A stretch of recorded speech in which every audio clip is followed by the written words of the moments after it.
ইস্তেগফার আল্লাহ তাআলার কাছে ক্ষমা প্রার্থনা করার এক মহান ইবাদত। কুরআন ও সহিহ হাদিসে এর অসংখ্য ফজিলত বর্ণিত হয়েছে।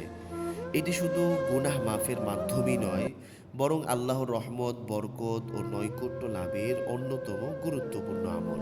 কিন্তু দুঃখজনক হলেও সত্য, ইস্তেগফার সম্পর্কে আমাদের সমাজে নানা ভুল ধারণা প্রচলিত রয়েছে। আজকের এই ভিডিওতে আমরা ইস্তেগফার সম্পর্কে মুসলিমদের 15টি প্রচলিত ভুল ধারণা তুলে ধরব। তাই ভিডিওটি শেষ পর্যন্ত দেখার অনুরোধ রইল। 1. শুধু বড় গুনাহের জন্য ইস্তেগফার করতে হয় মনে করা। ইস্তেগফার শুধু বড় গুনাহের জন্য নয়, বরং ছোট বড় সব গুনাহ, ভুল ত্রুটি এবং আল্লাহর কাছে ক্ষমা প্রার্থনা করার একটি মহান ইবাদত। আল্লাহ তাআলা বলেন, তোমরা তোমাদের রবের কাছে ক্ষমা প্রার্থনা করো, নিশ্চয়ই তিনি অত্যন্ত ক্ষমাশীল। সূরা নূহ আয়াত 10। এমনকি আল্লাহ রসুল সাল্লাল্লাহু আলাইহি ওয়াসাল্লাম যার পূর্বের এবং পরের সব ত্রুটি আল্লাহ ক্ষমা করে দিয়েছেন, এত সত্ত্বেও তিনি প্রতিদিন 70 বারের বেশি, অন্য বর্ণনায় 100 বার ইস্তেগফার করতেন। সহিহ বুখারী হাদিস নম্বর 6307। তাই ইস্তেগফার শুধুমাত্র বড় গুনাহের জন্য নয়, বরং প্রতিদিনের সুন্নাহ আমল হিসেবে আল্লাহ তাআলার কাছে আমাদেরকে ইস্তেগফার করতে হবে। নাম্বার 2, বৃদ্ধ বয়সে ইস্তেগফার শুরু করলেই যথেষ্ট মনে করা।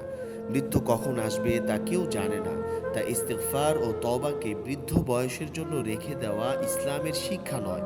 আল্লাহ তাআলা বলেন, তোমরা তোমাদের রবের কাছে ক্ষমা প্রার্থনা করো এবং তারই কাছে তওবা করো। সূরা হুদ আয়াত 3। তাই যৌবন, বার্ধক্য, জীবনের প্রতিটি সময়ে নিয়মিত ইস্তেগফার করা একজন মুমিনের কর্তব্য। নাম্বার 3, আরবি না জানলে নিজের ভাষায় ক্ষমা চাইলে ইস্তেগফার কবুল হয় না এরকম মনে করা। আল্লাহ তাআলা মানুষের ভাষা নয়, তার আন্তরিকতা ও অন্তরের অবস্থা দেখেন। তাই কেউ যদি আরবি নাও জানেন, তবুও তিনি আন্তরিকভাবে নিজের ভাষায় আল্লাহর কাছে ক্ষমা প্রার্থনা করতে পারেন। নাম্বার 4, শুধু মুখে আস্তাগফিরুল্লাহ বললেই যথেষ্ট হয়ে যাবে, অন্তরের অনুতাপ জরুরি নয় এরকমটা মনে করা। প্রকৃত ইস্তেগফারের সঙ্গে আন্তরিক অনুতাপ, গুনাহের ত্যাগের ইচ্ছা এবং আল্লাহর দিকে ফিরে আসা অত্যন্ত জরুরি। তাই শুধু মুখে আস্তাগফিরুল্লাহ বলা নয়, বরং অন্তর থেকে লজ্জিত হয়ে আল্লাহর কাছে ফিরে আসাই প্রকৃত ইস্তেগফার। নাম্বার 5, তওবা ছাড়া শুধু ইস্তেগফার করলেই সব গুনাহ মাফ হয়ে যায় এরকমটা মনে করা।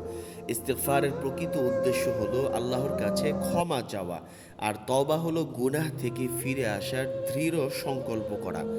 তাই শুধু মুখে ইস্তেগফার করলেই যথেষ্ট নয়, আন্তরিক তওবাও জরুরি। আল্লাহ তাআলা বলেন, তোমরা তোমাদের রবের কাছে ক্ষমা প্রার্থনা করো, অতঃপর তারই কাছে তওবা করো। নাম্বার 6, নামাজ না পড়লেও বেশি বেশি ইস্তেগফার করলেই চলবে এমনটা মনে করা।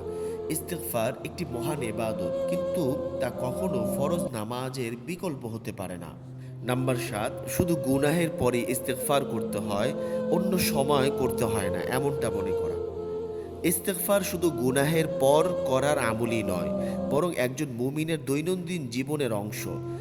মানুষ প্রতিনিয়ত ভুল ত্রুটি করে এবং আল্লাহর রহমত ও ক্ষমার মুখাপেক্ষী থাকে। তাই শুধু কোনো গুনাহের পর নয়, বরং সুখে দুঃখে, অবসরে, ব্যস্ততায় সব সময়ই আল্লাহর কাছে ক্ষমা প্রার্থনা করা উচিত। নাম্বার 8, ইস্তেগফার করলে দুনিয়াবি কোনো উপকার পাওয়া যায় না এমনটা মনে করা। কোরআনে ইস্তেগফারের দুনিয়াবি উপকারিতার কথাও স্পষ্টভাবে উল্লেখ রয়েছে। আল্লাহ তাআলা বলেন, তোমরা তোমাদের রবের কাছে প্রার্থনা করো, তিনি তোমাদের উপর প্রচুর বৃষ্টি বর্ষণ করবেন, ধন সম্পদ ও সন্তান সন্ততি বৃদ্ধি করবেন এবং তোমাদের জন্য বাগান ও নদী দান করবেন। সূরা নূহ আয়াত নম্বর 10।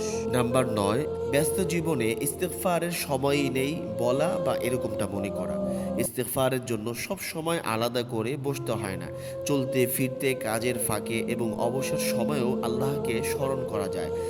রাসূলুল্লাহ সাল্লাল্লাহু আলাইহি ওয়াসাল্লাম নিজে একজন উম্মতের নেতা, রাষ্ট্রপ্রধান, নানা দায়িত্বে ব্যস্ত থাকা সত্ত্বেও প্রতিদিন 70 বারের বেশি, অন্য বর্ণনায় 100 বারও তিনি ইস্তেগফার করতেন। নাম্বার 10, একই গুনাহ আবার হয়ে গেলে ইস্তেগফার আর গ্রহণ করা হবে না এমনটা মনে করা। কোনো ব্যক্তি যদি গুনাহ করার পর আন্তরিকভাবে আল্লাহর কাছে ক্ষমা চায় এবং পরে ঈমানি দুর্বলতার কারণে আবারও সেই গুনাহে লিপ্ত হয়ে যায়, তবুও তার জন্য তওবা দরজা বন্ধ হয়ে যায় না। রাসূল সাল্লাল্লাহু আলাইহি ওয়াসাল্লাম বলেছেন, একজন বান্দা গুনাহ করে ক্ষমা চাইলে আল্লাহ তাকে ক্ষমা করেন। সে আবারও সেই গুনাহ করে ক্ষমা চাইলে আল্লাহ আবারও তাকে ক্ষমা করেন। যতবার সে আন্তরিকভাবে তার কাছে ফিরে আসে, ততবার আল্লাহ তাআলা তাকে ক্ষমা করেন। সহিহ বুখারী হাদিস নাম্বার ৭৫০৭। তাই একই গুনাহ আবার হয়ে গেলে ইস্তিগফার আর কবুল হবে না, এই ধারণার কোনো ভিত্তি নেই।